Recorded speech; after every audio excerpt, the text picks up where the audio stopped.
साथियों नमस्कार, मेरा नाम सत्येंद्र अग्रवाल पुनः आज ग्राम पंचायत झड़ोखर में अपने तमाम सम्मानित नागरिकों के साथ मौजूद हूं जो आने वाले समय में पंचायत चुनाव को लेकर आगामी प्रधान का चुनाव चयन करेंगे। और मैं उन सभी सम्मानित नागरिकों से पूछूंगा कि वो आगामी प्रधान को लेकर उनके ग्राम पंचायत के क्या मुद्दे हैं। इसके पहले मैं परिचय कराता हूं। मेरे साथ हैं मेरे सहपाठी मित्र श्री संजय भैया, मेरे साथ हैं भारत की फौज में सेना में अपनी सेवा दे चुके सूबेदार श्री देवीचरण जी, और उनके बगल में है हवलदार भैया महिपाल प्रजापति जी, और उनके बगल में है भैया जुगल प्रजापति जी।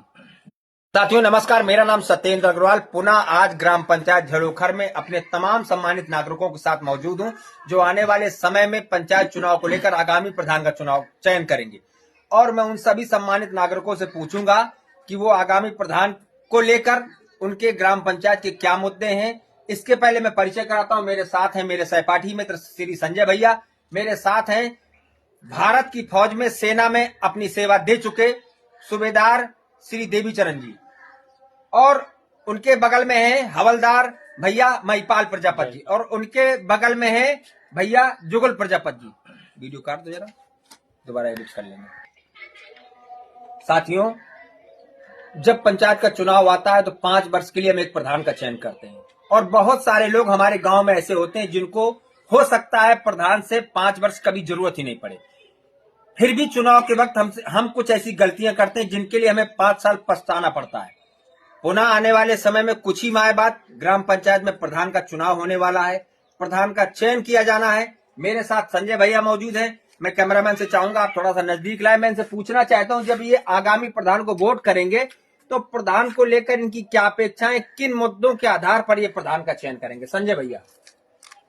हम तो ये पूरे गांव में पूरे हर जगह गली, हर जगह नाली खरंजा मेन मुद्दा है हमारा। भुवनेश्वरी मंदिर के पूरे तरफ से पूरा अंडरग्राउंड बाउंड्री बनना चाहिए और नालियों का पानी उसमें जाना नहीं चाहिए। बहुत सुंदर बात कही भैया ने कि इनका एक प्रमुख मुद्दा रहेगा, जब एक गांव का प्रधान चुनेंगे तो वो ग्राम के विकास के प्रति चिंतित हो और तालाब के सौंदर्यीकरण के प्रति चिंतित हो।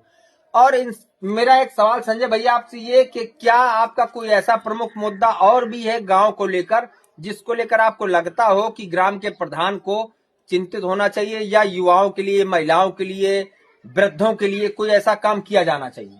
हाँ, वृद्धों के लिए हर चीज में आगे रहना चाहिए प्रधान को। उनके जो लाभ आते हैं उनको लाभ मिल नहीं पाता है, वंचित रह जाते हैं उन लाभों को पूरी तरह से। जिनको जानकारी नहीं है तो वो प्रधान अपने जरिए से जाके अपना खुद उनको जाके लाभ दिलाने की कृपा करे, और जितने पूरे गांव में विकास ना हुआ हो, जहाँ जहाँ विकास नहीं है वहाँ वहाँ विकास करवाएं।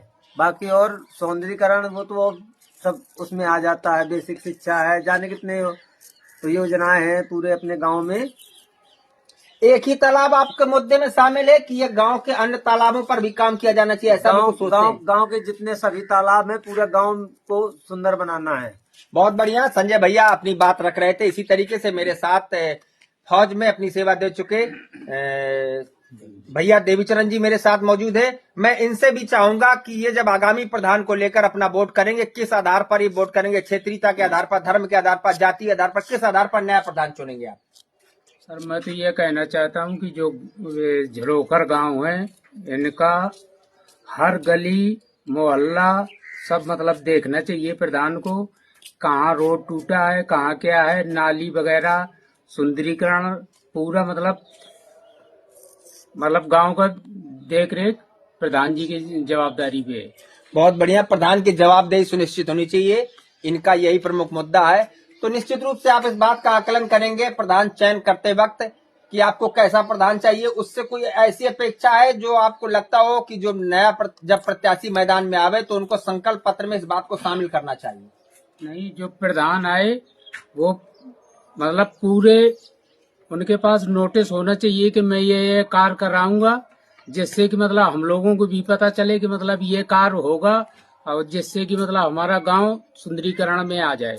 बहुत सुंदर बात एक निकल कर आई। मैं अभी तक लगभग 6 से 7 वीडियो बना चुका हूं, लगभग 30 से 40 लोगों से मिल चुका हूं जिनके साथ मैंने बात की। पहले ऐसे व्यक्ति हैं जिन्होंने इस बात पर जोर दिया है कि जो भी प्रधान का, सरपंच का चुनाव लड़े वो अपने साथ एक संकल्प पत्र लेकर आवे कि वो किन मुद्दों पर गांव के विकास के लिए काम करेगा।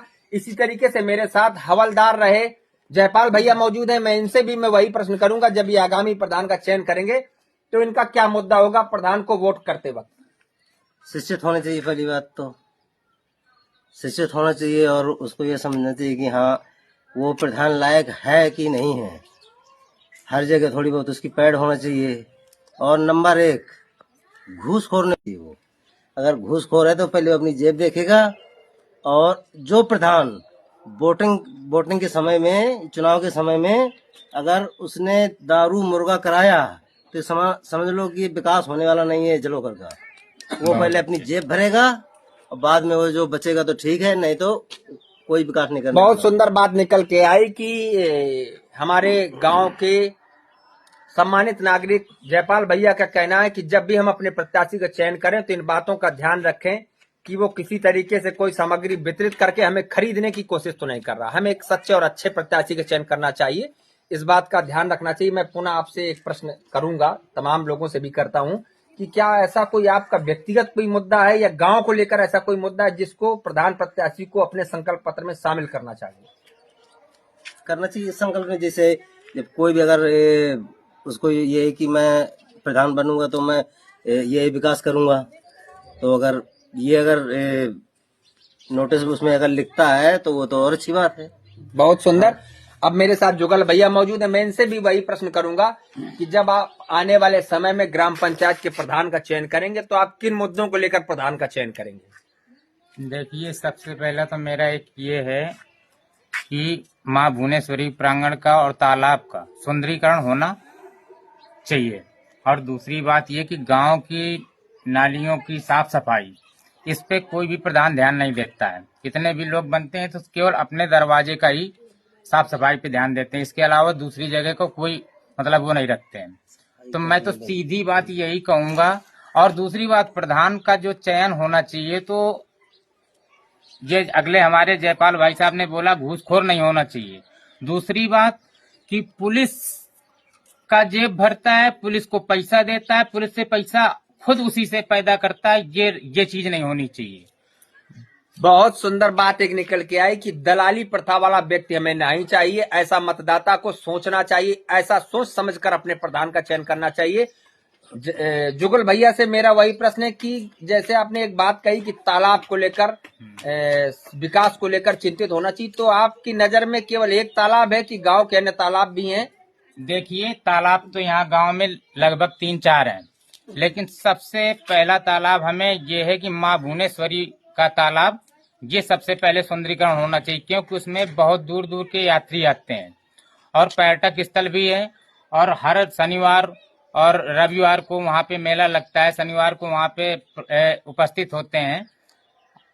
और जो है पहले वहां का होना चाहिए, इसके बाद में अन्य जो तालाब हैं उनका भी सुंदरीकरण होना चाहिए, लेकिन कोई भी ध्यान नहीं दे रहा है। और नालियों का पानी तो उसमें जाना ही ना चाहिए, ये रोकथाम जरूरी है। निश्चित रूप से जो इन्होंने, इन सब लोगों ने अपनी अपनी बात अपने तरीके से रखी और इसी तरीके से मैं गांव के तमाम और सम्मानित नागरिकों से मिलने की कोशिश करूंगा। बहुत सुंदर बात एक निकल के आई कि सबसे पहले जो भारत के पटल पर हमारा मंदिर जाना जाता है, भुइया रानी का मंदिर भारत प्रसिद्ध है, जिसमें भारत के कोने कोने से लोग यहाँ पर दर्शन करने के लिए आते हैं। तो गांव का प्रमुख मुद्दा इस मंदिर के विकास को लेकर संकल्पित प्रधान हमें गांव में चाहिए।